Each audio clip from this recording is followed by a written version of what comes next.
number that's not divisible No, I by don't know what else. anything but itself So- in one. So, And so, I don't know how to define it. so people just sit around and work on this kind of stuff. Yeah, theoretical mathematics, isn't that something? That's what theoretical mathematics is. Well, I'm making that up. I know there's like theoretical physics, so I'm assuming it's theoretical. Plus you also have computers that are just, Yeah, they just develop They just that. go- We'll find out, right? Will you please come to order? Say pledge of allegiance. I pledge allegiance to the flag of the United States of America and to the republic for which it stands, one nation, under God, indivisible, with liberty and justice for all.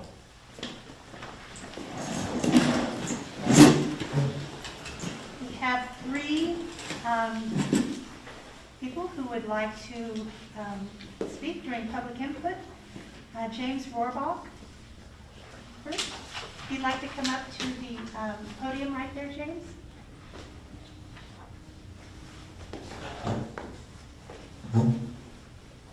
Yeah, I'm James Rohrbach, and I wanted to talk to you about the cost of electricity usage in the month of February and how the costs are being recovered.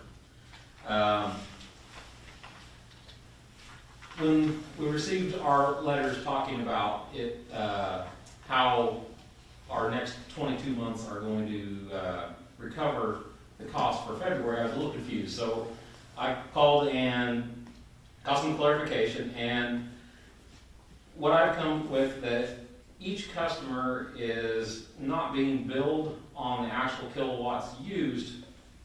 They're being billed on the average usage throughout the month of February and spread out among everybody. And that's where I see that we need to make some changes. I believe I'm a responsible individual. I would like to be able to pay what I owe, not an average of what everybody owes. And, you know, we were asked to cut power, cut gas usage, and all these things. And I know with the way that our electricity is billed, it's billed by the month, it's not by the day or the week. So it's going to be an average of the month. And I know the costs in February were extraordinary. You know, I'm sure that many of you guys have seen that even your gas bills were higher. You know, we've paid that. And so what I'm after is I would like to see each of us billed on the kilowatts used, not based on a future usage throughout both the summer and the winter. You know, if we run our electricity high because we've got central air, but in the winter time, we were on natural gas heat, we've already paid our natural gas bill.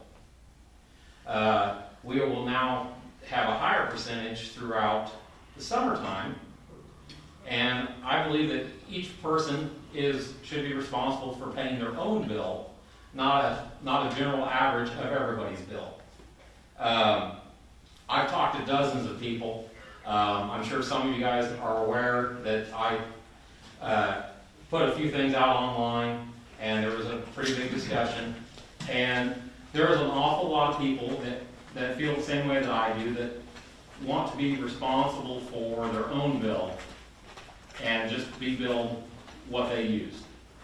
I know we're talking about a large amount of money. You know, some people are going to have a bill of $500. Some people may have a bill that's $1,000.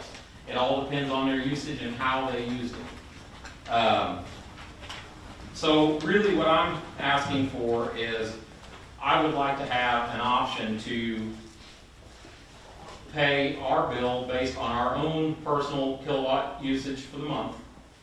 And I would like the ability to pay that bill all at once and not over the next 2 years.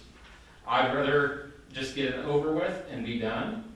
I'd say about 50% of the people I talked to said the same thing. You know, we've got some emergency savings. Everybody, you know, in the United States at this point has gotten large amounts of stimulus money. And I mean, nobody wants to pay their utilities bills with it, but we all owe the money. And so, to sum it up, like I said, I'd like to be billed for our own kilowatt usage, and I would like an option to pay it off either immediately or over, you know, for people that cannot pay, to set up a payment plan for 6 months to a year. I think that 2 years is way too long of a time to recover those funds. Thanks for listening. Thank you very much. Mike Trier. Is Mike over there? Mike, did you want to speak now, or did you want to wait until? For the IRB. Okay. Stacy Lott?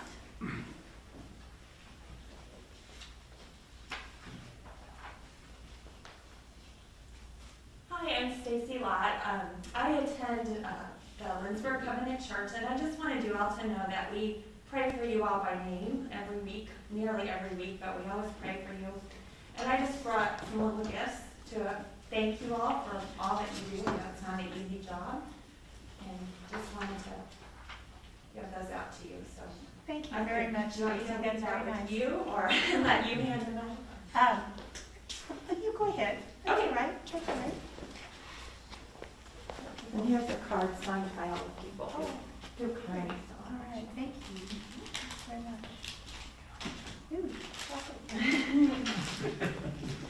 Thank you. After all those. Yeah. Now, this isn't a bride, is it? I have no agenda. I think we're within the limits here.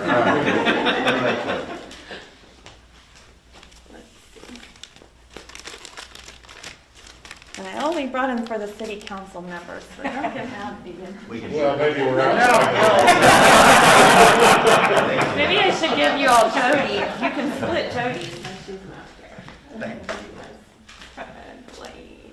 We'll write them down. Okay, sorry. Thank you, and thank you You're in for your business. prayers as well. Thank you. Stacy, thank you very much. All right, anybody else on public input? No, hearing none. Do I have any amendments to the agenda? Hearing none. The mayor's report. I'd like to start out by saying congratulations to Bethany College on successfully completing the 140th continuous presentation by the Bethany Oratorio Society. Congratulations to Dr. Mark Lucas and everyone who helped make this possible. This was a difficult undertaking, but they kept the tradition alive, so 140 years. As life is slowly getting back to normal, it is wonderful also that our Smoky Valley students will get to celebrate their prom. I believe it's this Saturday, is that right? Right. And I think in this building, they're having a meal here. So a special thank you to the school administrators, teachers, parents who have made this school tradition happen for these kids. They didn't get to do this last year, so this is great. This council has a full agenda tonight, and it's nice to have the prayers for us, Stacy, and there's a lot to discuss here. As we get into a lot of these things, and I hope that everybody will remember that we can agree to disagree, but we are going to be kind, and we're going to listen with an open heart. We have strong opinions on both sides. People feel what they feel.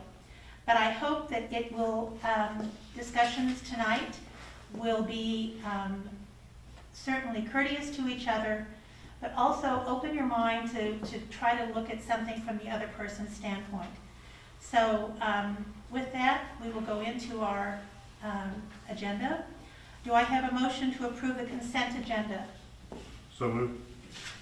Second? Second? Moved and seconded. Roxy? Emo, Yes. Rebecca, Yes. Blaine, Yes. Rick, Yes. Kirsten, Yes. Ed, Yes. Mark. Yes. Consent agenda is approved. Chief has an appointment. Good evening, City Council. Come to you with an appointment for a new member to our volunteer ambulance service for the city of Lindsborg.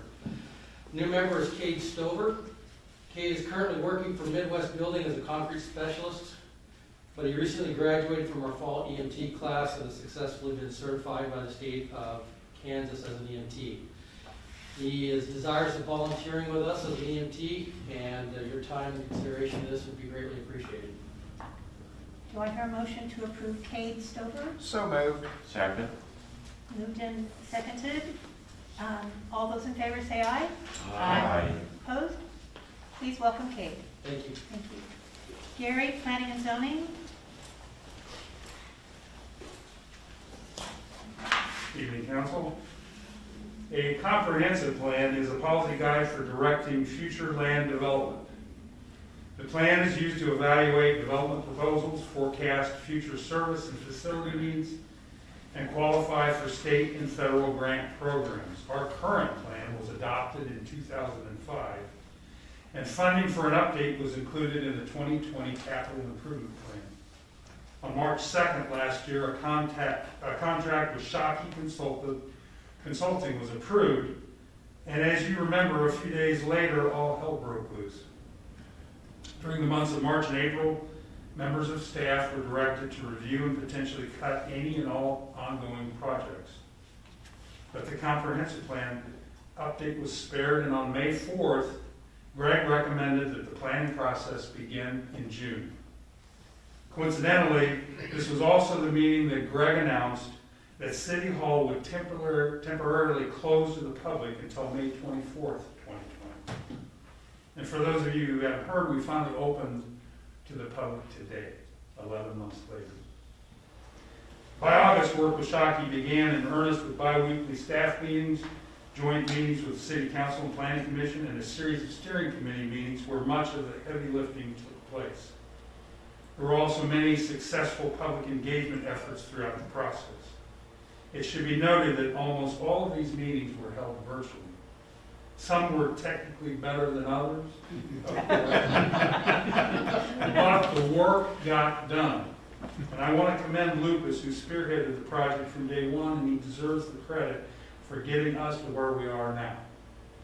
And where we are now is here, almost at the end of the process. State statute requires that a planning commission must hold a public hearing and vote to recommend adoption of a new plan by City Council. And I'm here to report that 2 weeks ago, Planning and Zoning held that public hearing. They reviewed the final draft and they voted in favor of it. The reason I'm calling this to your attention is because the final adoption by you is teed up and included on your April 19th agenda, which is 2 weeks away. And that's all I have. Any questions? And we will, council will be receiving what P&Z got, Yes. the final document. And most importantly, you will receive the draft comprehensive plan to approve. Thank you. All right, thank you. All right, is there any old business? No business. All right. Under new business, we're kind of moving some of these around. We're going to where it says letter F, insurance renewal. That was going to the top of the list. Mike Dreyer. Good evening, Council. The insurance package for the city of Lindsborg, except for the workers' compensation insurance, runs from April 1st to March 31st. We broker out the insurance service so that we are not tied to a specific agent, and we currently are using Fuquay Insurance Group as our broker. Attached, you'll find the renewal proposal for the upcoming term. Mike Dreyer, our agent, will be available at the meeting to answer questions and explain some of the changes for the cost of coverage. This year, due to legal reasons, Fuquay was not able to just bill us a flat broker fee, and this fee must be included in premiums that are based upon percentage of premiums. I'll turn it over to Mike, and he'll explain that a little bit further, and then also go over a little bit as far as the overview on it. First off, thank you for moving this up on the agenda items. So my wife is now, at 18 years, gets to call herself long-suffering. So, we're going to go celebrate that this evening.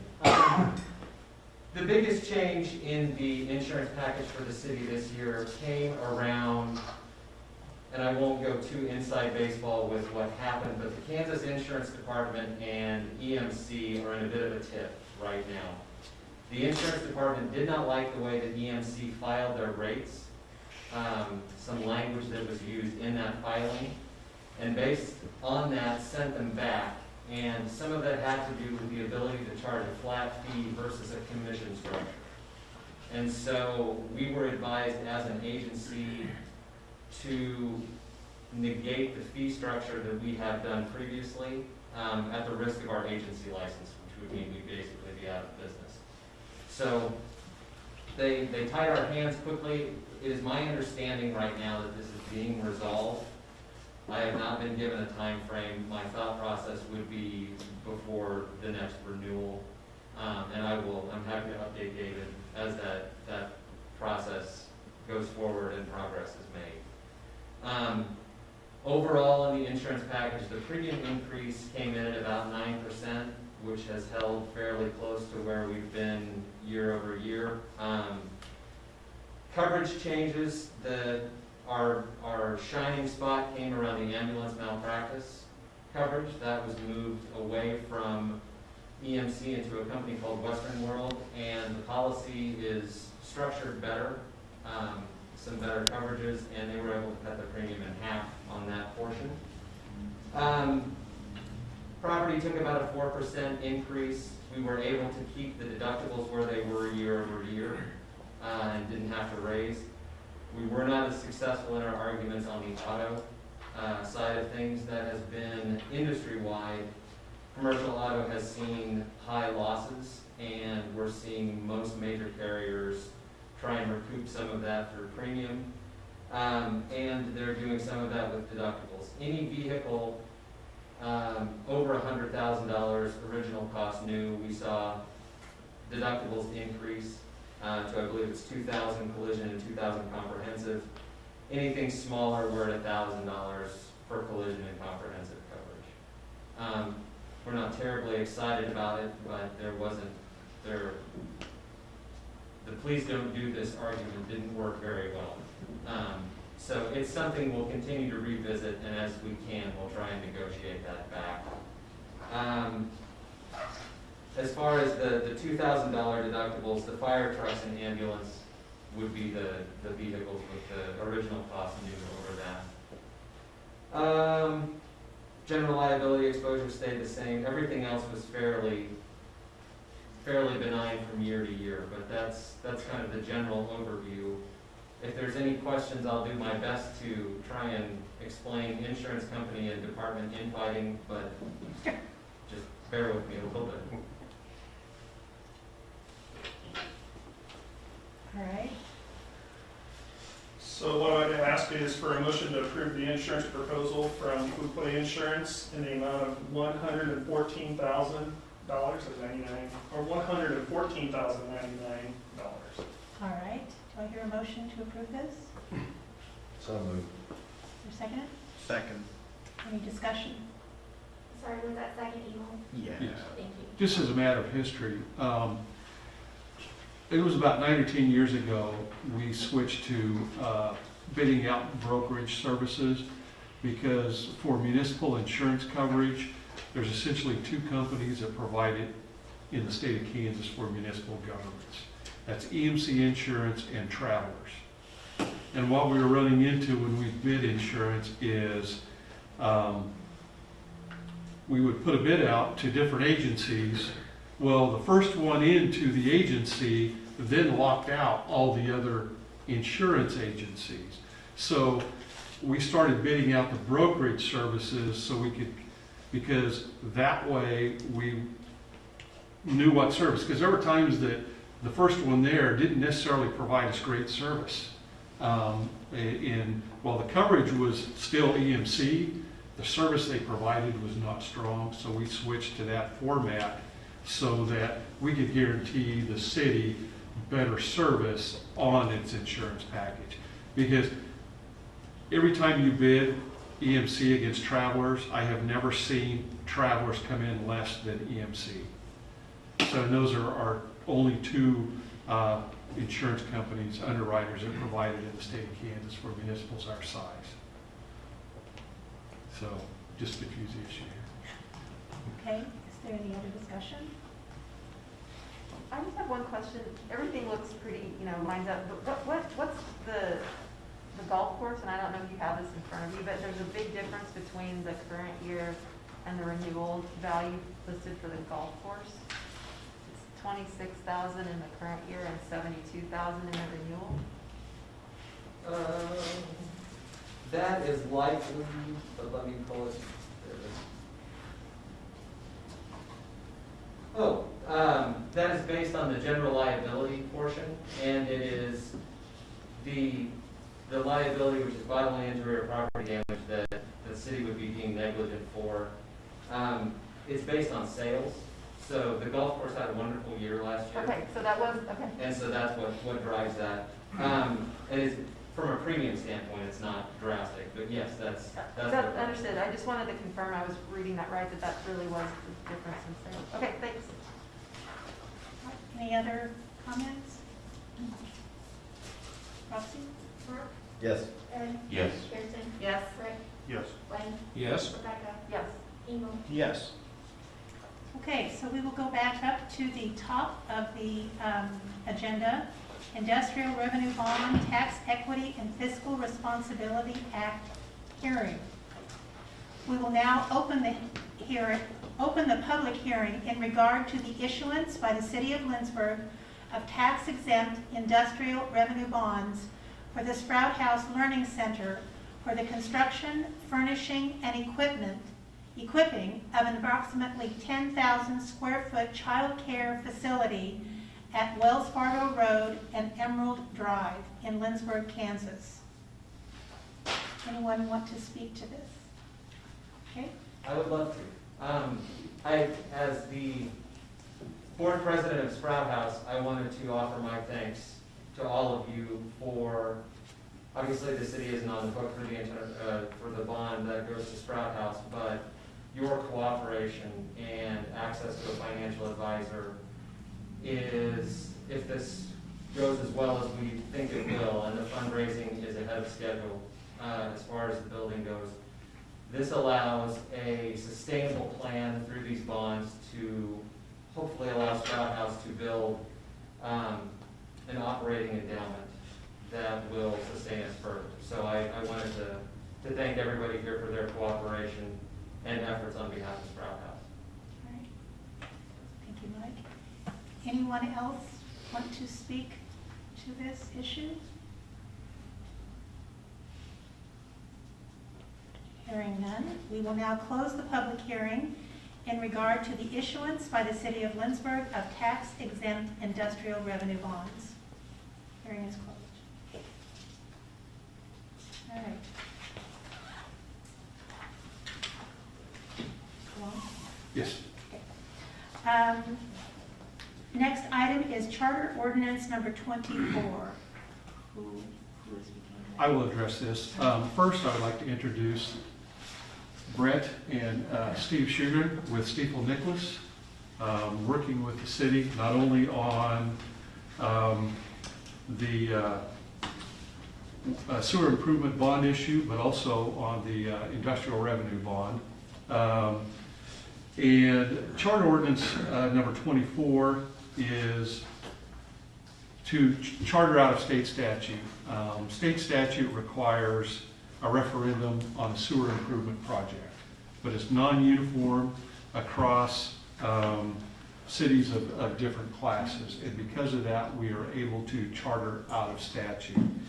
In 2010, the wastewater treatment plant was upgraded and financed through a revolving loan. Since it wasn't a bond issue, it didn't require a referendum, it was a loan. We are looking to refinance this revolving loan. Currently, we're estimated over the remaining life of the debt issue, we could save approximately $110,000. but under the statute, it would require a referendum to do so. This would allow us to charter out of that requirement in state statute. A charter ordinance is subject to protest petition. It has to be published twice, weekly, and 60 days or 61 days after the second publication, it becomes effective unless there is a protest petition, a sufficient protest petition filed asking that the question of the charter ordinance be placed on the ballot. The motion or the recommendation is a motion to approve Charter Ordinance 24. We have Brett Children, if you want to introduce yourself and tell us about anything I missed on that particular question. You did a great job. You covered a lot of points. Had a pen, I just scratched through a lot. Good to be here tonight, Honorable Mayor and Council. Brett Sjogren with Steeple Nicholas and Company. Also here, Steve Sjogren, Managing Director for the Wichita office of Steeple. You may be more familiar with George K. Baum and Company. Our office had a long history with the city of Lindsborg. Previously, Chuck Cooley worked with you all a lot in past years. A couple of years ago, Steeple Nicholas and Company wanted to grow their practice, and about a year and a half ago, they entered into an agreement to acquire the public finance portion of George K. Baum and Company. So we're now operating under Steeple. The two firms together put us to the top. We're the #1 underwriter of municipal securities in the country. We underwrote over 900 deals last year, and if you average that out, I think that's about 17, 18 deals a week. So we've got a lot more muscle now, and we're glad to be able to greater assist our clients in the city of Lindsborg. As Greg mentioned, the city has a current KDHE water pollution control loan with about $1.997 million in principal outstanding at a gross interest rate of 2.83%. That rate includes interest, fees, surcharges. That's the gross interest rate that the city pays semi-annually. And that loan matures fully in March 2031. KDHE loans in general are callable or able to be prepaid at any time, given a 60-day prepayment notice to the state. And what we've done with other cities to refinance these loans the most cost-efficient way is to issue tax-exempt general obligation bonds with lower interest rates to pay off those loans for interest cost savings. Based on rates in recent weeks, we ran these numbers probably about a month ago. You can issue tax-exempt GO bonds for this refunding at an estimated true interest cost of 1.343%. So lowering that 2.83 down to essentially 1.34%. We would sell higher coupons at lower yields, generating premium, which allows us to issue fewer bonds than would normally be required. In this scenario that I passed out just a few minutes ago, we'd be generating $181,000 in premium and only issuing $1,885,000 to pay off your nearly $2 million in loan principal. Based on our estimates, we can reduce the city's principal and interest payments by about $10,000 per year on average, or a total gross savings of $110,589.52 estimated. This estimate is reduced principal and interest to the city and is net of all costs to the transaction, all costs of issuance and fees.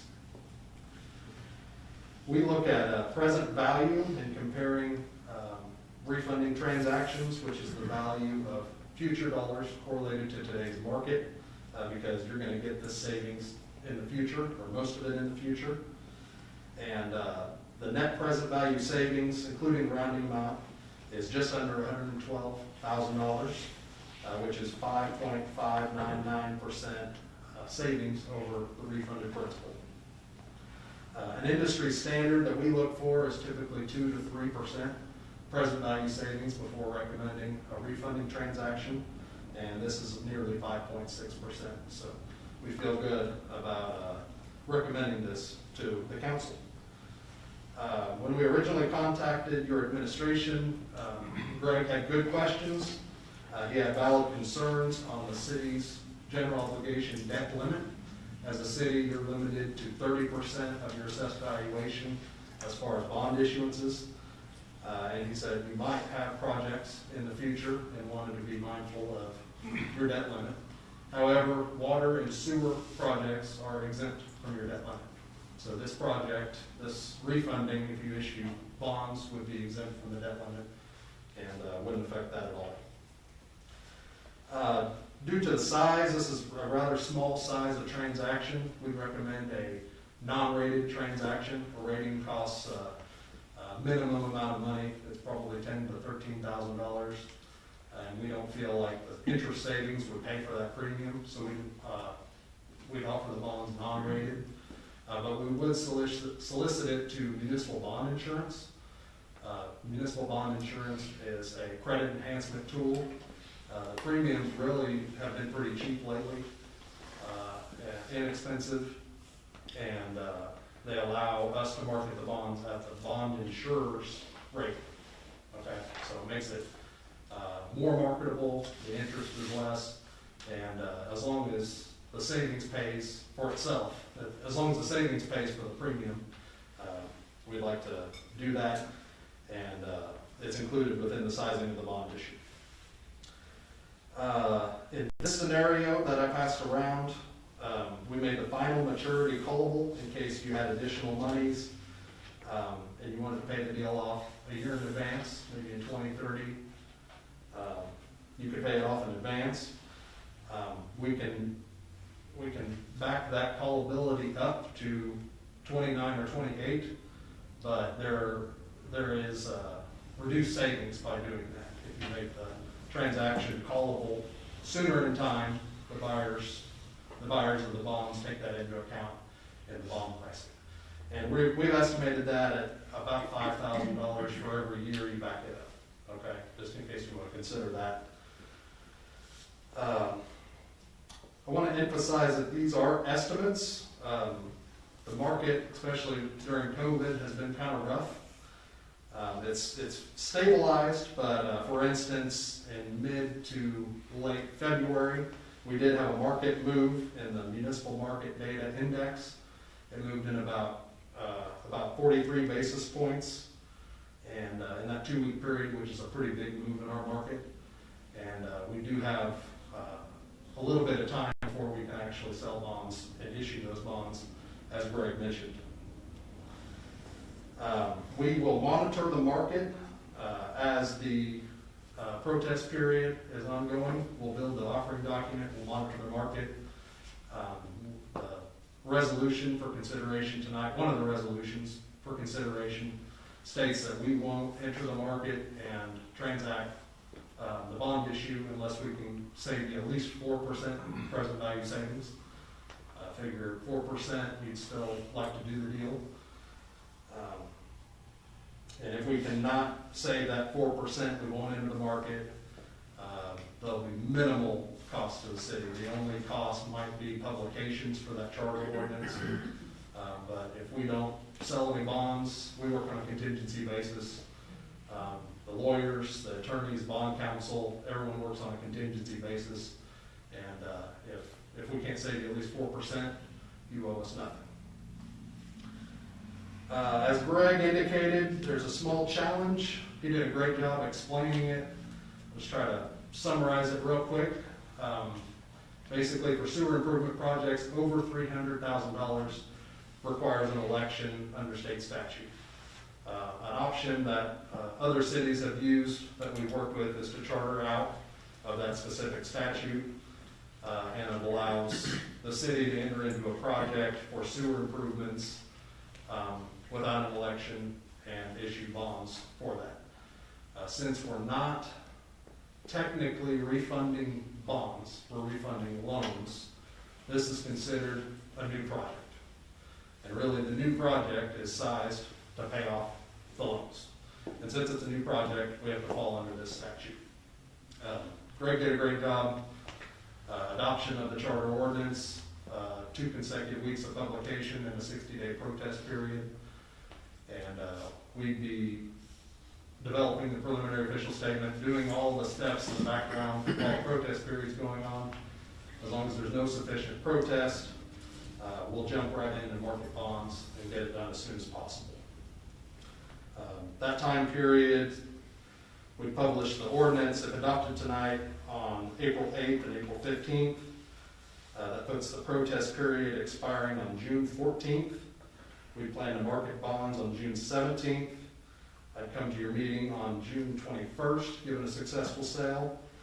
Explain the results, have you consider the bond resolution and ordinance, actually issuing the bonds, and we'd close on July 7th. At that point, the loan would be paid off and your new obligation would be the lower interest cost GO bonds. So there's 3 options, or not options, there are 3 items for consideration. One of them is that charter ordinance has to be approved by 3/4 of the commission. And then the project authorization that I just spoke about, authorizing the sewer project to pay off the loans. And then the bond sale resolution authorizing Stiefel Nicholas and Company to move forward with the marketing of the bonds. I'd be happy to answer any questions you may have about this transaction. A lot of information, sorry.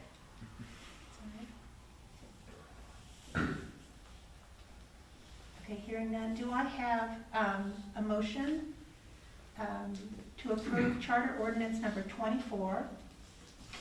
So moved. Is there a second? Second. Any other comments here right now? Roxy? Rick, Yes. Kirsten, Yes. Ed, Yes. Mark, Yes. Emo, Yes. Rebecca, Yes. Blaine. Yes. Unanimously passed. Thank you very much. Going on to resolution number 05-2021. And this would be the resolution authorizing the project, which is required for a bond issue, as this is considered a new project under statute. Do I hear a motion to approve resolution number 05-2021? So moved. Second. Moved and seconded. Any discussion? Roxy? Blaine, Yes. Rebecca, Yes. Emo, Yes. Mark, Yes. Ed, Yes. Kirsten, Yes. Rick. Yes. All right, thank you. Next item is resolution number 06-2021, sale of bonds and prepayment of the KDHE loan. Do I hear a motion to approve this? So moved. Is there a second? Second. Okay. Sorry, I preceded your call for it.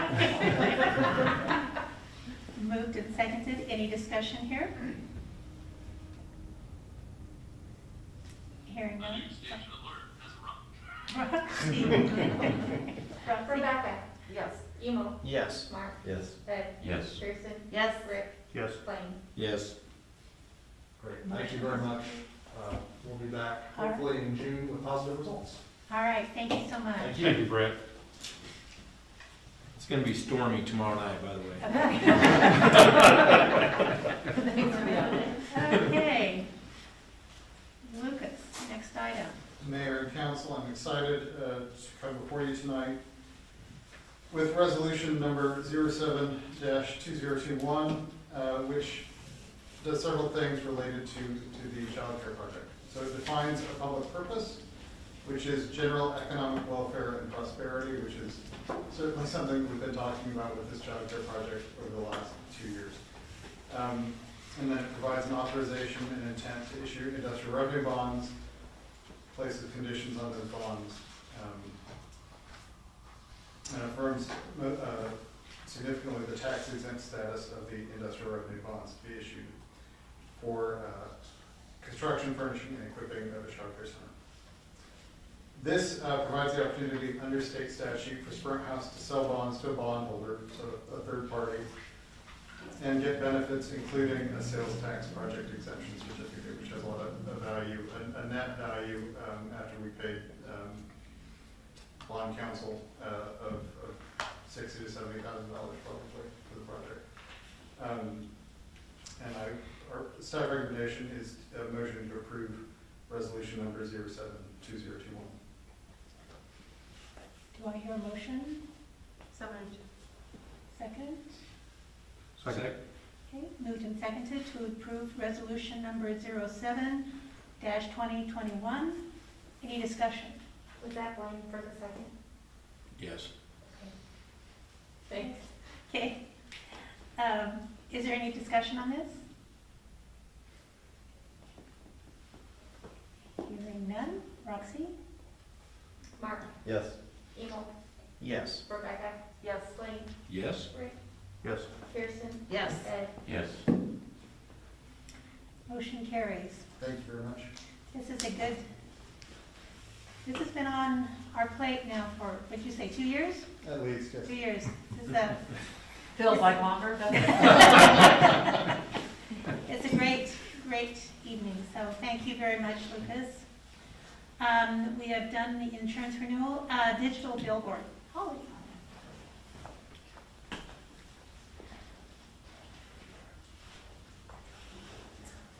So I come before you tonight to ask for approval of funds for participation in digital billboards in the Kansas City metro area. Outprint Media has provided a greatly reduced rate to the CBB, largely due to the friendship and relationships that our Sunday Gallery Director Ron Michael has had with an individual from that company. We're always fortunate for those great personal relationships that bring things like this to us at rates we couldn't afford otherwise. Initially, Ron brought paperwork to me stating that this company was willing to provide a $2,200 a month rate. And they went down to actually $2,100 when I asked them if they could come down a little bit more. We would like to be able to participate in ads that went from May the 1st until the end of September of this year at a minimum. And right now, we have dollars raised from 12 businesses in the community, ranging anywhere from $100. People were asked to participate at the rate they could afford, up to a $1,400 amount that will come from the Ad Hoc Business Roundtable as a whole, participating collectively. This plan, as I say, would go from May until the end of September. I would be applying for 2 grants, one that we would know about in May and another one that's a reimbursement grant from the State Department of Tourism that hopefully would be able to extend this. Our businesses at this point in time say if we could achieve these grants, they would like to extend the time further up to a year if we could even do that. So that would be the plan. So I am asking that you would approve the use of $10,500 with $1,000 to be coming from transient guest tax and the other $9,500 to be invoiced out and paid by local businesses. All right, do I hear a motion? Motion to approve. A second? Second. Okay, discussion. Questions for Holly?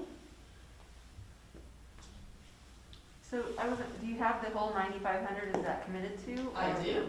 As a matter of fact, I had to have that before it came. Okay, I So- couldn't tell exactly, so thanks for Yes, I confirming. do. But we are really excited about this. This is 6 rotating billboards that you will be able to participate in.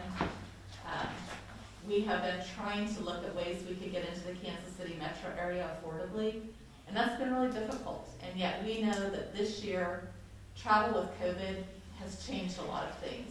People are going to be traveling a lot more regionally. We're seeing that already. If any of you were downtown today, you would have seen that downtown you could hardly find parking all day today on a Monday. And so overnights for us, which we want to achieve not only for our lodging but for our marketing budget, Kansas City is a great market for that. You drive 3 hours, odds are you're going to spend the night, at least one night. So Holly, would you explain what the rotating message is? certainly, the business community, we have discussed this as we've talked about how we would pay for this collectively. And we determined that the best message was to visit Lindsborg. And so we will have changing graphics for the seasons or for events or things that go on, but always you will see Visit Lindsborg in a way to get to the CBB information. That's the best website we have. Last month we had 6,500 plus, I believe, visits to our site, and I want to say 4,500 of those were individuals. Those were not just page views, those were people coming to look at our website. That's largely been due to our marketing living here. That has greatly increased eyes on our page, but this would only serve to do more of that. So, Holly, do you know how we'll be able to measure the impact of how successful this might be? That's a good question.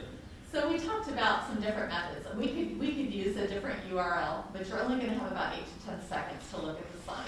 And Visit Lindsborg, we use that on our website. It's visitlindsborg.com. It's Visit Lindsborg on Facebook. It's Visit Lindsborg on Instagram. If you look for that, you'll find it.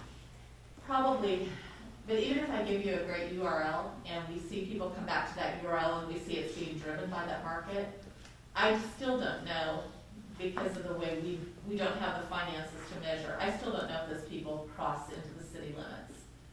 Now, if we do like geofencing and some things like that where we're dropping ads and then we're tracking their phones, those things we can do, but this would not cover any of that.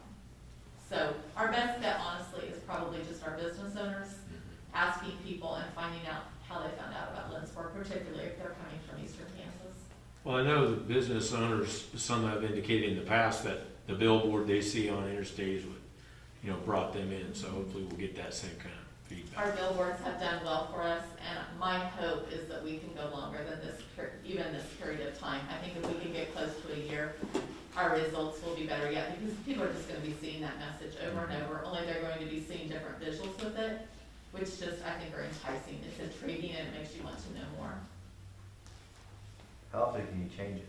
Do it work? I can change it as frequently as I want to. I love digital billboards. Yeah, that's the great part of it, because and they're great about doing that. In fact, initially I said, if I had this many businesses participating, what would that look like? And he said, that would look like a lot of billboards for Lindsborg. And I'm not sure people would get the message. And I said, okay, let's talk about that. So the businesses, I only had a couple that were a little bit leery of not having their own message. But when we talked about the fact that ideally, if we drive them back to the Visit Lindsborg page, then they're seeing all kinds of information. And they're not just seeing one business that they may or may not want to interact with. We just decided, I think, collectively that was the best thing to do. And fortunately, we have a great business community that I think realizes that a rising tide raises all ships. So. Any other discussion? Hearing none. Lexi? Kirsten, Yes. Rick, Yes. Mike, Yes? Rebecca, Yes. Emil, Yes. Mark, Yes. Ed. Yes. All right, Holly, thank you very much. That's exciting. All right. The next item is a mandatory mask ordinance discussion. This was brought by Jody, I believe. She's not here. So, she filled out this. You ready to read that? I can give a recap. Okay.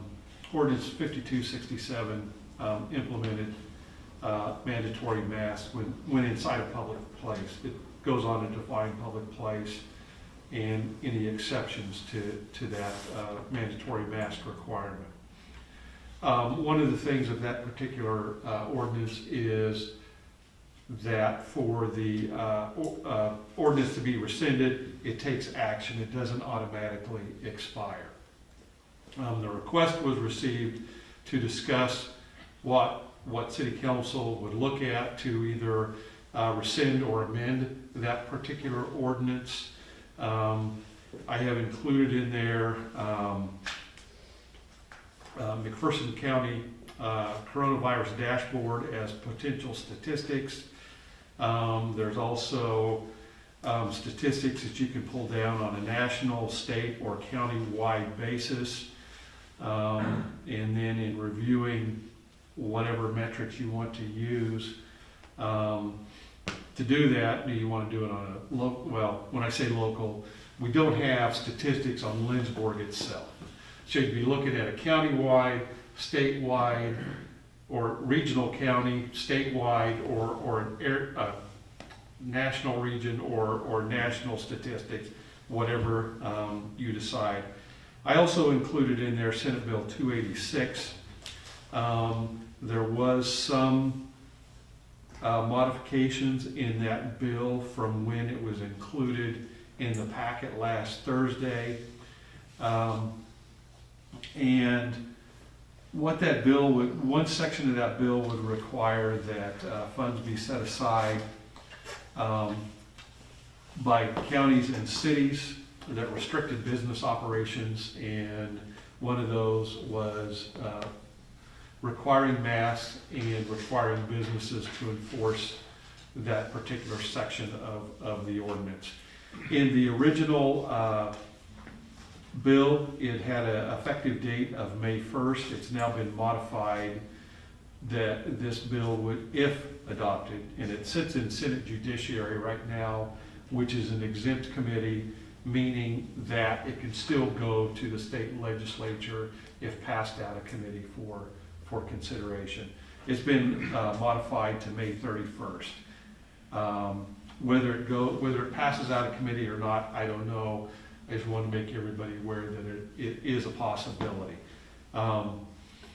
With that, I would turn it back over to the mayor and ask her to open it up for comment. Okay. I think an important part of our discussion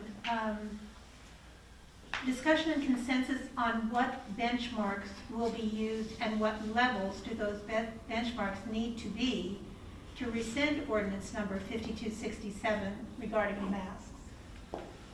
Anybody have any thoughts about this? And I would think we would follow what our local health officials and our county health officials put forward. They both put out things in the last week that said to still continue wearing masks. So, I mean, they're the experts in the field. I don't know why we wouldn't follow them.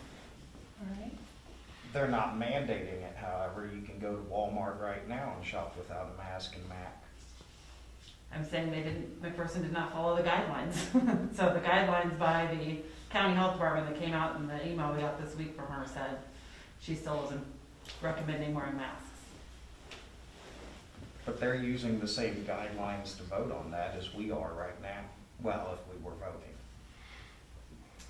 Yeah, I'm not arguing that. I'm just saying they didn't follow it. In Sedgwick County, I think, last I heard, they dropped it. I heard that they did, that they rescinded the ordinance there, and I know that Hayes has as well, Dulles County has. I do believe part of Sedgwick County's discussion was that originally one of their benchmarks was that they wanted to see 80% vaccination. But after seeing that all of the people being offered in these groups, having been offered it for a long period of time in the first phases, only 60% chose to take it. So they were never going to hit their 80% goal, no matter what. So I definitely feel like a vaccination amount is probably not going to work, given that it didn't work for them. I don't know, 80% might not be a good idea, but I think opportunity for vaccination is still something that we should consider, because having the opportunity for individuals to take every precaution to protect themselves from contracting COVID is that's highly correlated to the intent of the mask, which is to protect people from getting it. So I think, yeah, we could have some discussion on what number is appropriate, but I think tying it to vaccination as a concept is pretty solid.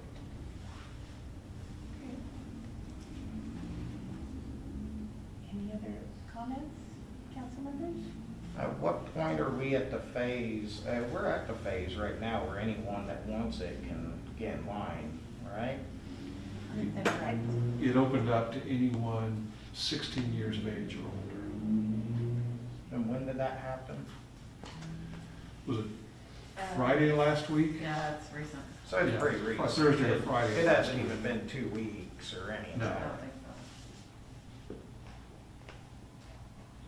so. In the age group before that, that it was open to? How long was that period been open and available? Does anybody know?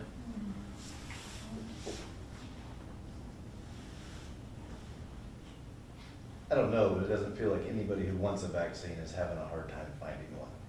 It feels like, if you want one, you can find one. Yeah, I would agree with that. Advertisements everywhere. I think that definitely became true, but only last week. So Yeah, I think- that's recent as well. I think, like, going forward, if we count forward from everybody now having an opportunity to get an appointment and then their second dose and then they're 2 weeks out, might be interesting. We're not saying businesses can't still require masks, even if we rescind this. It's just saying, we're not gonna mandate that you have to. The businesses, the school, they can all still require you to wear a mask, is that not correct? That's correct. So I'm to the point where I feel like that's where we're at. It's not the government's decision to tell people what they can and cannot do. We've done that for a while. I've talked to plenty of people. If you don't wanna do business there, because people, I mean, how many tickets have we given out thus far? How many citations have we issued? One, we've given one ticket, and just to go back to the very early discussions, one of the directives when that first, not the current, I can't remember the ordinance number now, 5267, it was adopted, the very first mandatory mask ordinance. The direction given to chief and the officers was try to get compliance before issuing a ticket, and I think most of the time they were able to achieve compliance without having to issue a ticket. So, Chief, I'm speaking for you, you're the one that had to enforce it, so is that an accurate statement? That is, only one time we had someone really get argumentative and that resulted in the citation. Most everybody else either cooperates, the stores will offer them masks to wear, they put them on, or they'll just leave the facility. And then sometimes they come back the next day to the same place and there's nobody there that complains. Never seen that happen. Sarcasm. I mean, I've been working this whole time. I've gone places. I go to Wichita, I go to Mac, I go to Salina, I have errands. I'm sure lots of other people here do too. I can't count the times I've gone to a Quick Trip in Wichita while they had the ordinance, and the only people in there wearing it were the cashiers. I mean, and this was as recent as a month ago. I feel like there's no enforcement anywhere, and most people are going without doing it. And we're just trying to make some people feel like they're right, or maybe we're trying to make some people feel like they're wrong. And I've had a real hard time since the beginning feeling like it's city government's place to do this when the state isn't, when the federal government isn't. I don't understand trying to fix a worldwide pandemic at a city level and expecting it to really get somewhere. So far, you look at some of these states that, like Texas, that lifted it, and you compare them to California now, and you compare Florida, and it doesn't seem like there's any right answer on it. Seems like we're just going in circles and not getting anywhere. But I feel like, personally, given how easy it's getting, I'd say we should probably have, not right now, but sooner than later, have this on the agenda to talk more seriously about rescinding it. I mean, we're talking like if everybody's available, everybody's able to go and get a vaccine if they want. I mean, maybe the middle of May. That might be a realistic goal, or late May. Well, I'm gonna put it this way, if that SB, 286 passes, we're probably gonna be doing it at the end of May anyways. Unless the city wants to start giving private businesses money. Well, I kind of feel, excuse me, that we've been in this long enough that, I mean, everybody, that most people have become pretty educated on what's going on. Now, granted, some of that education might be on the left, some of the education might be on the right, and that's up to the individual to try and decide how they want to educate themselves. Not for me, I don't think, to say because person A chose to read this and believes that, or person B chose to read this and believe it, that's still their prerogative to do that. So having said that, I think they have been educated or have educated themselves to where they want to be educated. And I kind of agree that, I think, for me anyway, that it's beyond us to try and force education or try and force the wearing of the mask. Leave it up to the individuals to decide. If they feel compromised, they're going to continue to wear a mask. If the business owner feels compromised, or they don't want to compromise themselves or the people coming into their business, they're going to leave a sign on the door that says, for that business, a mask is required. But I think we've done the mandate. I think as a city, we've done our due diligence, and now it should be up to individuals to go forward with it.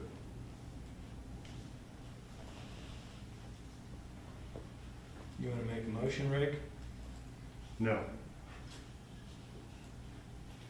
I'll make a motion to retract the ordinance number 5267, to rescind that ordinance. Second. To rescind an ordinance, you need to pass an ordinance that does do that. And I think you want to have, I'm not taking sides in this argument, but I think you need to have a written ordinance rescinding that ordinance and pass it as part of a motion at the council meeting. So there needs to be a written ordinance that we'd have. Correct, just like any other ordinance that we've ever passed. It's there in front of you in black and white. Then it is published, effective upon publication in the city website. So, I mean, it would be appropriate for you to pass a motion to direct staff to present a written ordinance at the next council meeting, or it would be appropriate just to let this discussion wait until the next council meeting and ask staff to have something ready for it without formal council action. You can do it either way. Would a resolution such as that be good to have a date, or just we vote on it, it gets published and it's effective? Okay, number one, it's not a resolution, it's an ordinance, and there is a Ordinance, distinction okay. between the two. But if you pass an ordinance, whether it's rescinding one or whether it's adopting something, it is effective upon publication, not actually doing it here. But my point is, I think you want to have it in black and white in front of you as a written document when you vote on it.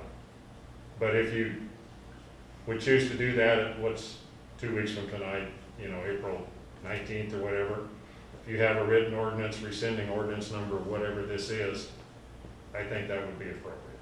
Okay. And it would be effective then whenever it was published.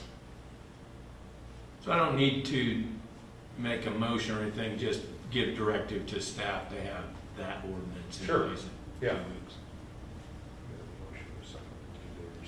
Well, I was going to ask, we do have a motion and a second. Do they need to withdraw the motion? Well, either withdraw it or, yeah, because it would be my suggestion not to proceed with that, because you don't have a written ordinance in front of you, as we always do. Okay. I will withdraw that motion. With the second. I'll withdraw my second. But from the sounds of it, we need to make a draft ordinance. I think you can direct staff to do that. Yeah. Just like the request that came from Jody on this, you can request a written ordinance to be put on the agenda for the next meeting. Would it be beneficial to possibly make one ordinance that has an immediate date and one ordinance that has a date, say, late May?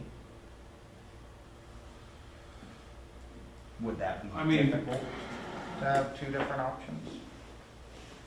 Well, I was going to ask, from a staff direction standpoint, whether you wanted an ordinance brought forward that said, it becomes effective upon publication on the city's website, which would be the next day or at a later date was going to be my question. So, And you could do that. You could say May 15th following publication in the official city website. I mean, you could have an effective date that was beyond the publication date, but you couldn't have an effective date prior to the publication date. so back to your question, I mean, yeah, theoretically you could have two, but you want to vote one up and one down or Right. both down. You just can't do Yeah, both yeah. up. No, absolutely, no. But I mean, you know, just thinking here, I mean, some of the concerns people brought up about vaccinations just getting out, blah, blah, blah. I mean, depending on how votes go, maybe you find the middle ground between both groups. If you have an ordinance at the next meeting that essentially rescinds the mandate by the end of April, for example, then that still allows some time, even if that vote was decided at that time, there's still some time there before the mandate's rescinded. So that would be my thought. I think there's definitely a lot of common ground here, but I just would like to propose that we go a little, I mean, and I know we don't have to decide this tonight, however, I just guess I'm figuring any discussion we have on this tonight maybe shortens the discussion next time. So if we could go a little bit into May, because if we have people getting appointments for vaccines the next 2 weeks, then they've got to have their other one, it's 2 more weeks, and then they've got to have a week or so to be effective. So if we could just go into a little further in May, I would feel really good about supporting that ordinance. The letter from Larry Vanderwijk says mandates at least until this mid-May, and then he laid that out on when people were getting vaccines and how long it would take for them to be in place. All right. And I can support that.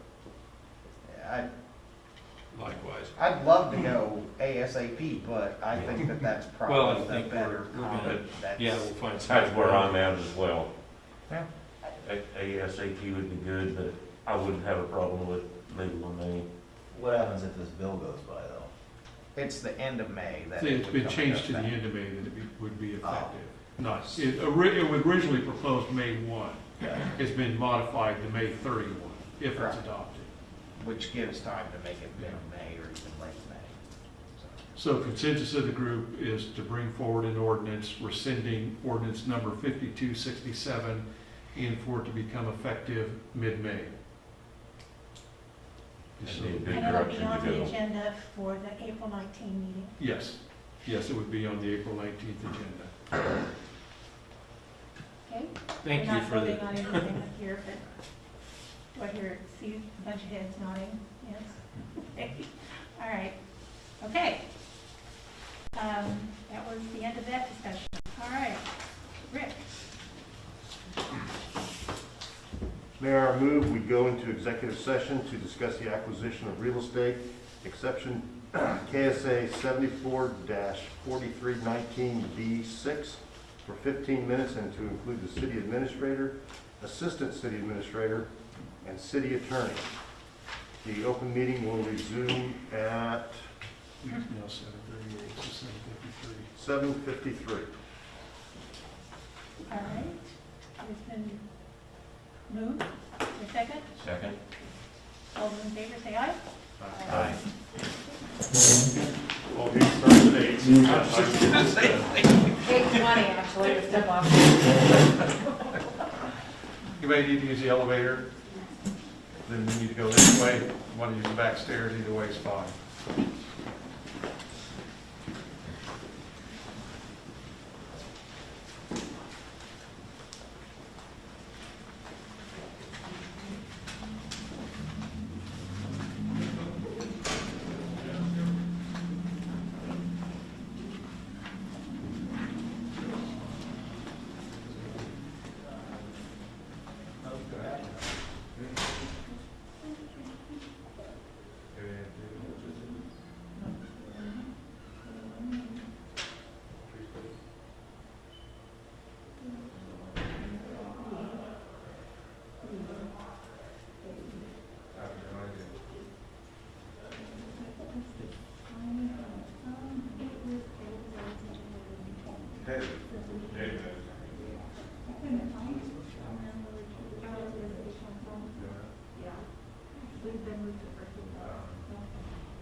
I didn't see him at the time, because this was kind of the problem I had, is it happened in the early morning hours. And I have one guy out, and he's trying, and at the time that call came out, he's at the hospital, and I didn't mention this because this is, I was trying to keep this down. Some kid in there, that was probably nice, with some elevation, decided, I'm going to be the Joker. And he slits the side of his mouth, and starts pulling that stuff, so we're at the hospital with him, dealing with that when this thing breaks out. And so luckily for us, he becomes self-committal.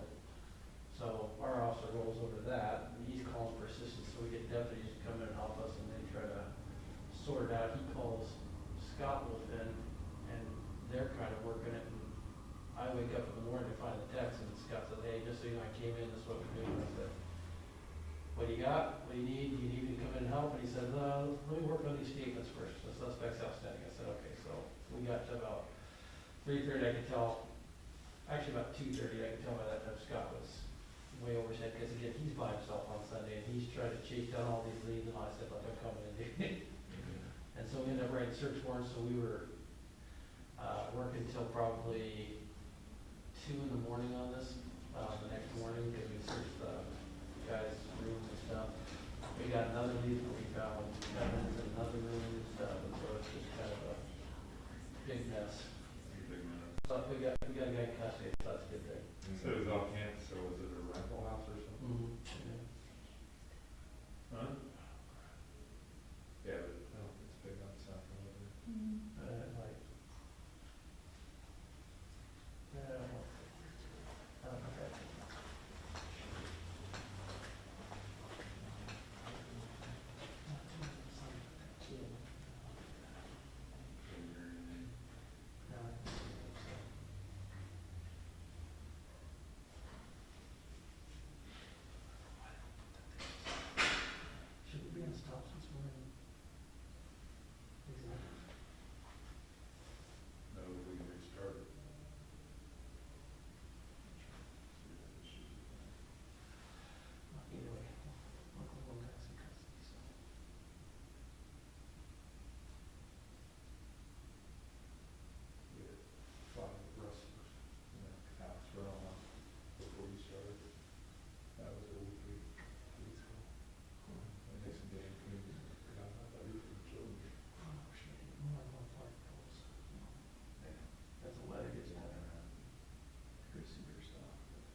Okay,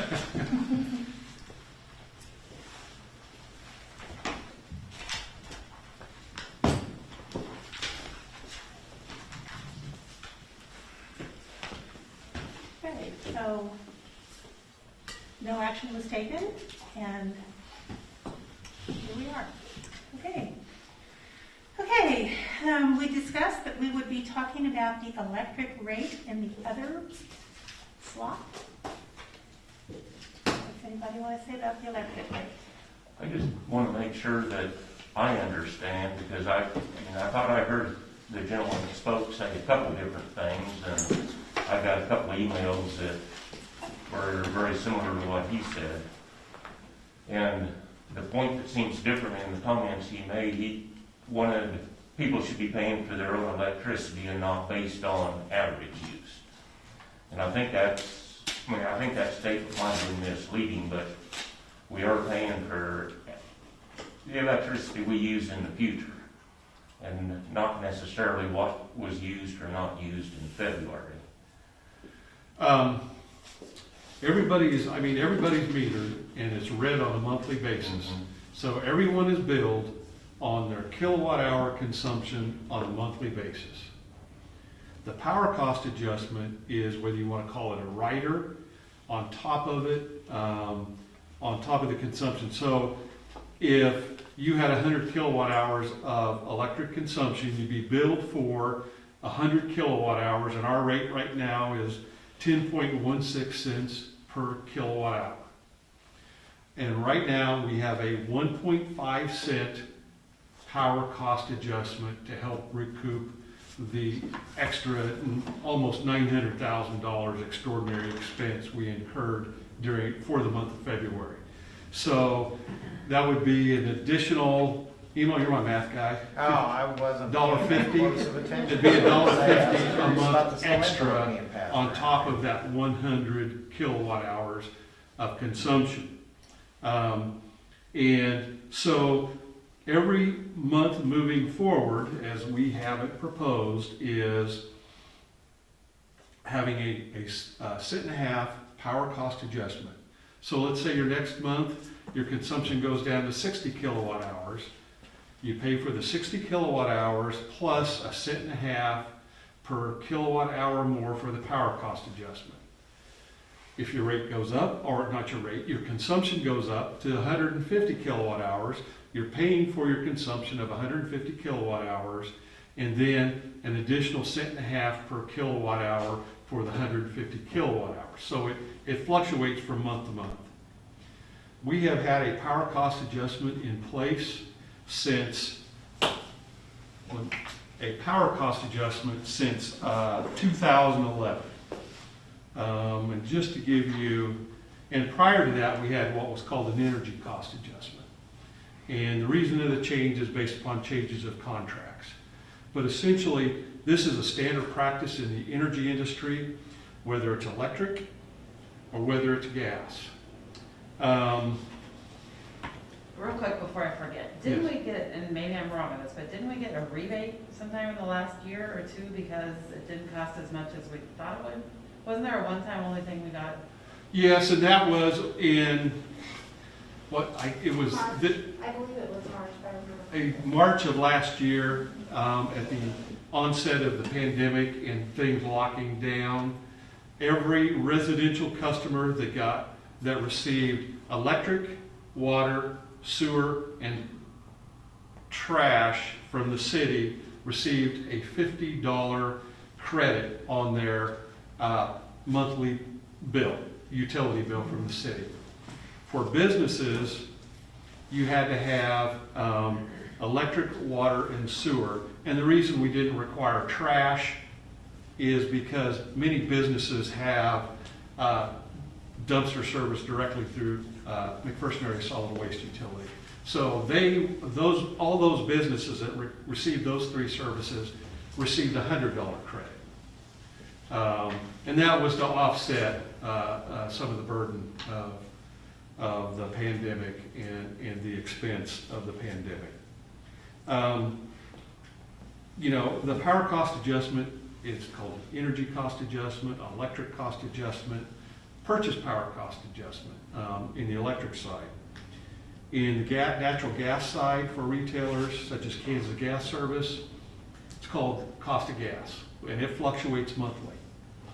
I can tell you that for Evergy and Kansas Gas Service, the Kansas Corporation Commission allowed them to establish an extraordinary expense account, is what it's called, and they were able to move these costs into the extraordinary expense account line item so they could recover their high, whether it's natural gas costs or power supply costs for the month event. And they're recovering it through either the cost of gas, and since we don't get Westar, I don't know whether they call it energy cost adjustment or power cost adjustment, but that's how they do it too. This is a standard energy practice. Kind of give you a history. The ordinance that established the power cost adjustment was adopted July 5th of 2011. We first implemented a power cost adjustment in May of 2013, and it was 0.425 cents per kilowatt hour. In October of 2013, it was increased to 0.875 cents per kilowatt hour. August of 2014, it was it was 1 cent per kilowatt hour. During this time, it stayed in place. It wasn't taken off. So on the span between the dates, it was still in place. In June of 2016, it was increased to 1.5 cents per kilowatt hour. In February of 2019, it was decreased to 1 cent per kilowatt hour. March of 2020, it was decreased to half a cent. And then in August of 2020, it was reduced to 0. Then effective with the March billing, which came out in April, actually on January's billing, which came out in February, we increased the power cost adjustment to 1 cent in anticipation of the high power costs. And for the February billing, which came out in March, it's 1.5 cents, which is equal to the highest it's been before. One of the things in how this ordinance is established is to try to levelize over time, so you're not having continual monthly spikes in power bills for everybody, not just residential, but commercial. Our 10 largest customers represent 40% of our total sales in kilowatt hour consumption.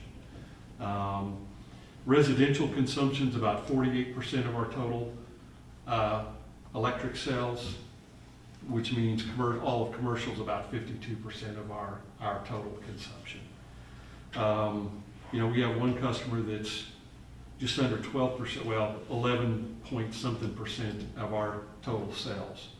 So in making these decisions, we don't look just at the individual, we look at the whole customer base and how it impacts the whole customer base. From a billing standpoint, our system is not set up where we can set up you pay one, everybody, whoever wants to pay their full amount can pay their full amount, and then the rest pay incremental amounts over time. It just doesn't have that capability. And one of the things is our power supply costs are averaged over a month, not over customers, they're over a month to get an average kilowatt hour cost.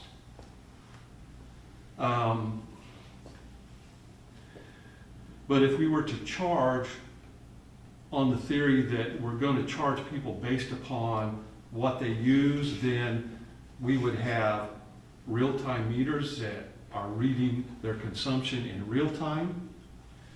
We would be able to integrate with the Southwest Power Pool so that the prices in the power pool integrate with our software to charge, because you know, let's say I only use 200 kilowatts during February, and Rick uses 100. Or let's say 300. He uses 300, I use 200. I'm going, well, my bill should be less, but if we're under real time and I'm consuming when the price is $3,800 per kilowatt hour, and he's consuming when it's $50 or $60 a kilowatt hour, my 200 kilowatt hours of consumption are going to be up here compared to his. I think that is the clearest way to describe it to people, is that you, I don't even remember what it was, February 18th, when was the Arctic freeze? Like when was it $600, when was it at its worst? Wednesday or something. You're really testing my memory now. Okay, well, let's say it was the Wednesday. It was, let's see, it was President's Day, which was what, the 7th? Tuesday. Yeah, that was the Yeah. Tuesday. So you have no idea on Tuesday at 2 o'clock to 3 o'clock how much power I was consuming. No. Or what the cost of, that's where it's, we have no way of knowing, like you could have conserved all morning long and it was $30 a kilowatt hour, and then you could have flipped your lights on when it was 600 and you probably just blew away somebody who, it's just, that's how I was explaining to people. There's no way for us to tie what you were using at that part of the day to exactly, because the price doesn't normally change, correct? It normally stays. It's fairly, I mean, it's fairly stacked. This was yes. like a stock market crash. Yeah. I mean, it was moving by hour in large chunks of money, and I think that's where I was getting to people, is we had no idea how much you were using from 2 to 3 o'clock and what the power cost was. And I think that's where it makes more sense to people when you explain it that way. We only have the average of the whole month. And the problem is if you were somebody who shut off your power completely the 2 days that you were, it was crazy ridiculous, but you ran it like normal the other days, your power bill was going to look the exact same as somebody else who didn't shut anything off. Because it's averaged over the whole month. If you use 200 kilowatts and they use 200 kilowatts, it's the same bill, regardless of who ran when. But I do think that one of the questions that I get asked that I feel like is a legitimate question is if somebody does want to pay that monthly amount, that if you charged everybody just in the same month, we don't have a way to do that, from my understanding. Our utility billing system does not have that flexibility. And I can tell you, the utility billing system we have is pretty powerful in the utility industry. And it just doesn't have that level of flexibility where we can say, you would like to pay your, let's say your additional cost would have been 200 to cover your share, and you want to spread it over time. We don't have the ability in our system. I'm not talking about to track spreading it over time. I'm saying, let's say you had one group of people who go on as it's planned, just everything nice, easy, this works great. And then you have one other group that says, well, theoretically, all of our bills, you know, mine would have been 500, hers would have been 550, his would have been 600, you know, based on the monthly usage, even though that's not 100% correct. Can I just pay that and have my power, you know, increase, the adjustment rate stay the same as it was prior to that event? Yeah, but what if 500 people want to do that? Who's going to process all that? Who's going to go to, oh, this customer wants to do that, now I mean, it would be great, but I don't know, from a resource standpoint, we can handle everybody's kind of choice on how they want to handle it. We would have two options. You won't have a whole bunch of options. You won't have payment plans. You won't have any of that. It would just be people who want to pay it in full and people who want to do the normal city plan.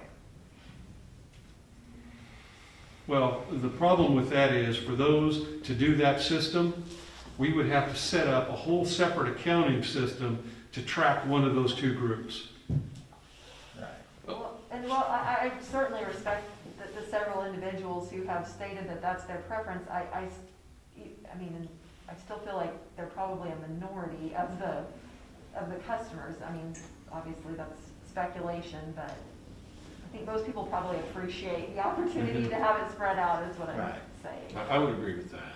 Yeah, I think I've had 3 email contacts, people wanted to pay it at one time, but I would agree that I would expect that to be a minority, and that's just an assumption. But I do, so I think we should focus, but I would, in respect for the people that have reached out, I mean, if we have one more, because you said a few things that had some light bulbs come on to me, because I was like, well, it is true, you know, that I get it, they got billed for, it's not that they didn't get billed for their kilowatt usage in February, they did. It's just that, you know, the 1 cent is gonna also get spread out around the forthcoming 20 months. But I'm wondering if they really realize how insignificant that really, I mean, it's not going to fluctuate at that's not gonna be that much of a dollar amount difference month in and month out based on usage, right? But we've had, what, 1% and before that, 1 cent? Oh, we've had anywhere from Since 0 2011. to 1.5 cents. I mean, it's, So, I mean, that's the other part of it that I think people are missing, that, I mean, this isn't actually a new thing. It was Yes, explained, yeah. it was put out there, but it's not actually, And it has been off for the last 6 months, yes. but it's been routine over time, yeah. Right, and they just saw it as, oh, well, pretty much the city paid your bill, you're gonna have to pay us $22 a month for the next 2 years. Well, Regardless of how much you used, and Well- that's what got a lot of people. I understand that, and, you know, that's an average, and I think our average consumption is what, 752 kilowatt hours per residential customer, Right. somewhere in that range, and that comes to about $22 additional a month, approximately. Trying to do math in my head. Right. So we use an average. You're going to have high consumers that are going to pay more on the power cost adjustment, and you're going to have low consumers that are going to pay less. Everybody's always going to pay their kilowatt hour consumption per month. yeah, because I followed your directions, it went down to 58 degrees, and it was dang cold in my house, and my bill was great, so. You know, we made an appeal to turn down thermostats because of the natural gas market. That didn't directly impact the city. That was more because of the cost in the market, and we knew that it would impact the citizens negatively in their bills. We asked people to conserve electricity because the Southwest Power Pool had issued rolling blackouts, and we didn't want to be that. For one day, it was 50 megawatts in the Evergy footprint, which is essentially for the West Star side of it, which is 2/3 of the eastern Kansas, 50 megawatts of rolling blackout. Well, we didn't want to be one of those places selected to experience a rolling blackout, and that's why we asked people to conserve. The next day, they were asking for 150 megawatts of rolling blackouts in West Star Evergy footprint. That is why we made the appeal to conserve. I'll be honest with you, I never in a million years would have guessed our wholesale power bill would have been over $1 million for the month of February. It just floored me. Is there a way we could send out another letter that maybe kind of says, okay, maybe we didn't explain it that way this time, but here's another explanation of what happened? I think that might help. We could probably just let it go away, but I do think there's enough people that it does make sense when you explain it to the fact that we have. I think it clicks. It's just like, oh, well, that makes sense. I get that now. And the other thing I explained is like, this has never happened before. This is not a 100-year flood. This is like never happened to happen. Well, but at the same time, people think because of that this is a unique situation that has caused this increase to happen just because of this. But in reality, this is something that's been ongoing off and on to different degrees Well, this for a is long time. But it is a unique problem. It's just that the solution that we've applied to it is actually very routine. I mean, we're applying the same solution that has been statutorily applied to this type of situation since whatever you said, 2011 or whatever. We have a power cost adjustment worksheet that gets updated monthly, and it's been in place since 2011, that we plug in. We're going through the rate study now to figure out exactly what our base cost of power is, to not just power, but base cost of service to provide electricity to the community. It takes a look at what our total wholesale cost is for the month, what our calculated base cost over time average by looking at our budgets from this year through 5 years out, and calculating that base amount we need in that rate to cover our cost of service. And then it calculates whether we have operated or we've recovered enough in our cost of service rates to cover our power cost purchase. There have been times we've been down $400,000. When we were at $1.50 for that long period of time, we were just working to recover that $400,000 had gotten behind because we didn't implement a power cost adjustment at a higher rate soon enough. And we don't like to do it monthly because, if, let's say for instance, $400,000 one month, that could be a $100, $200 jump for somebody. The next month, you're even and it's down to zero. And why is it $200 more this month and zero this month? So we try to levelize it over time and be forward looking at how we do it. And how did you arrive at, where did the 22 months come from? That is taking the average annual consumption based upon $1.50. So I mean, in reality though, you'll continue to calculate the power cost adjustment per your norm. So I mean, it could change, right? It could, Yeah. It's not likely that. Right now, we're committing, because of the low interest loan that we have with the state of Kansas, we're committing that revenue from the state of Kansas power cost adjustment revenue to paying off that debt. I mean, if we can pay it off sooner, we're going to pay it off sooner. But we calculated based upon the average consumption, it'd be about 22 months to pay it off at $1.50.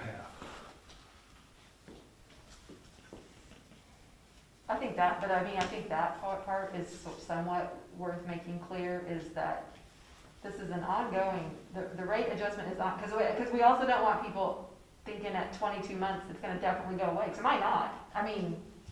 There could be other It factors. could go down, it could go, it's probably not, right? But that's, again, it just further supports the concept that that's the routine process. Yes.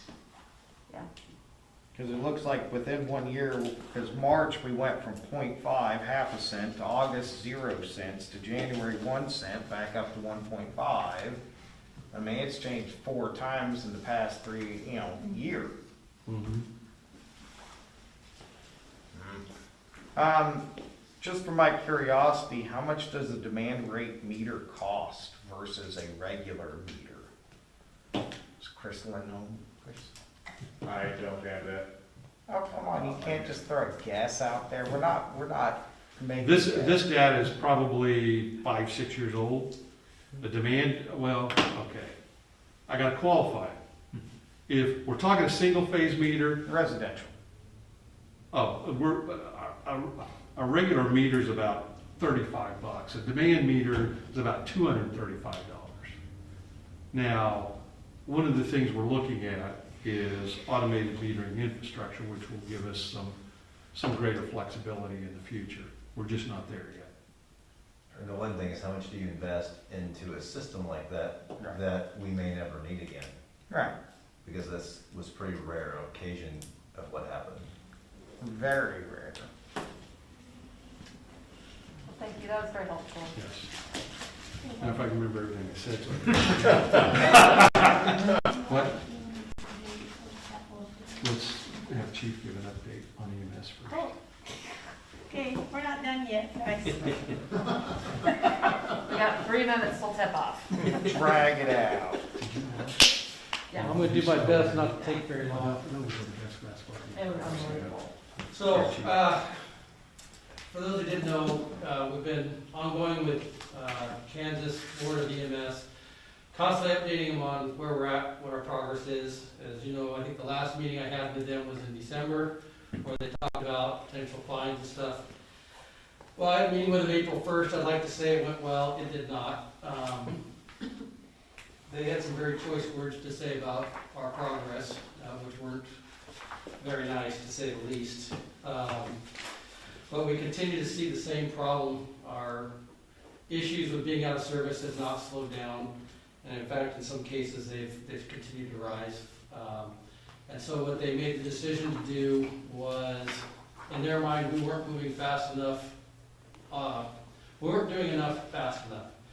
So they decided to issue fines in the amount of $5,000, and they're going to issue or have another hearing to look at the process to begin to revoke our license for EMS.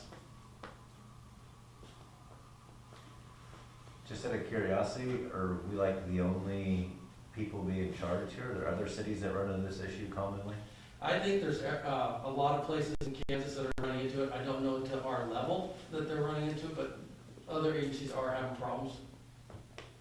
That's a fair assessment across the board. I think in general, nationally, people are having problems getting EMTs and to staff their services. Even places like Salina and McPherson have issues, just not to our level of where we're at.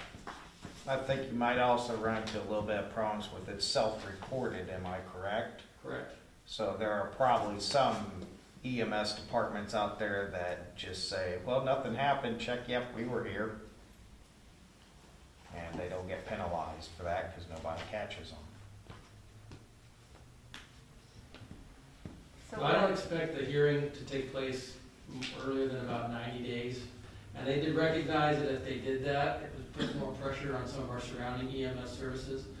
And they're aware that we are in negotiations or discussions with AMR on a contract, but we haven't got anything back from them. We're waiting on contract language to begin to look at and assess how that will work for us. So we're moving forward. It's not as fast as they would like it. And even with the AMR thing, I mean, that's still it's a consideration, but we also have to consider how much it costs compared to us doing a hybrid or full-time or correct. Options. There's nothing guaranteed. Like I said, we'd have to get the language down, and then I would bring it to you, and it would be your decision to make, not mine. Right. That's been quite a while, hasn't it, that we authorized that RFP process? What's taking? Well, the RFP process has already been done. Right. We had, out of 5 companies, 1 submitted an offer. At the March, I want to say it was March 15th. What was it? 15th, yeah. No, before that, I think it was. March 1st, March 1st March 1st. is when We they, actually got permission to move forward into discussion of contracts with AMR. So now we're waiting for them to create a contract to come to us, and then we will look at it, legal and everything else to make sure we're comfortable, or if we want to make changes. Once both sides come to some level agreement, I would bring it to you for the final decision. And again, it's your call what we do, and what direction we take. But we have been assessed a $5,000 fine, is that correct? Approximately, yeah. Yes.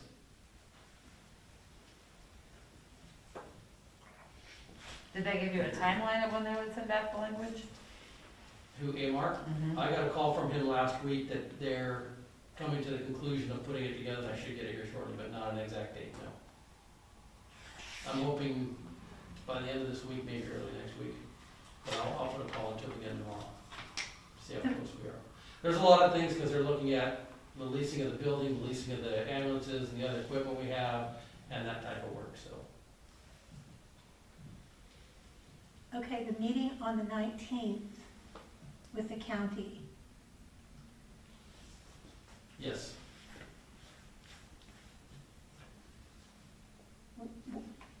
Why are we having that meeting? they're convening a meeting to have the services, EMS services within the county to get together to discuss funding, I think it was equipment. Their idea is to try to get a sales tax in place to fund capital purchases. This is just relating to capital purchases? That's the county's intent currently. Okay.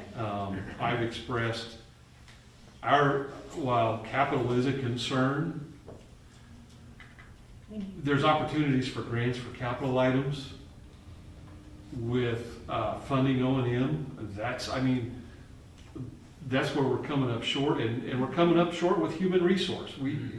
What we're not covering are principally the same shifts. Now, it varies a little bit, but by and large, it's the same shifts, is because we have a volunteer service and they have jobs outside, and so those shifts are when they're typically working, and we just don't have anybody to cover them. the idea of having you have to have two EMTs on board.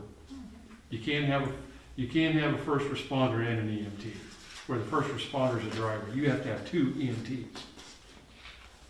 I mean, there's some regulatory things in place. I understand you can provide a higher level of care if you go from an EMT to an AMT to a paramedic. The problem is if you can't provide any care, it doesn't matter what certifications if no one is there to respond. And that's where I think we see some conflict between regulation that really gets driven by paid services and volunteer services needs. They just don't, and this is me speaking personally, I don't think BAMS understands the real issues of running a volunteer service and attracting and retaining and staffing a volunteer service.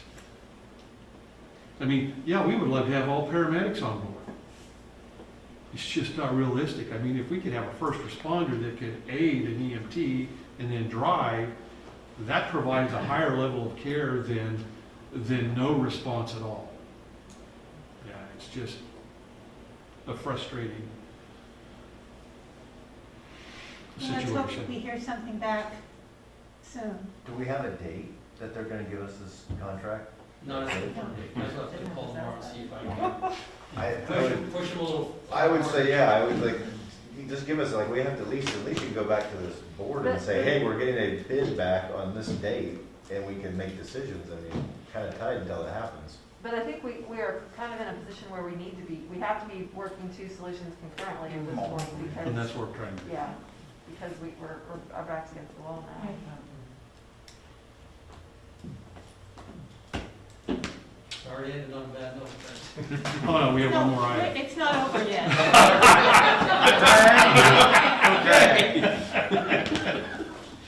No. Others further. Yeah, right? Now, everybody get out your calendar, please.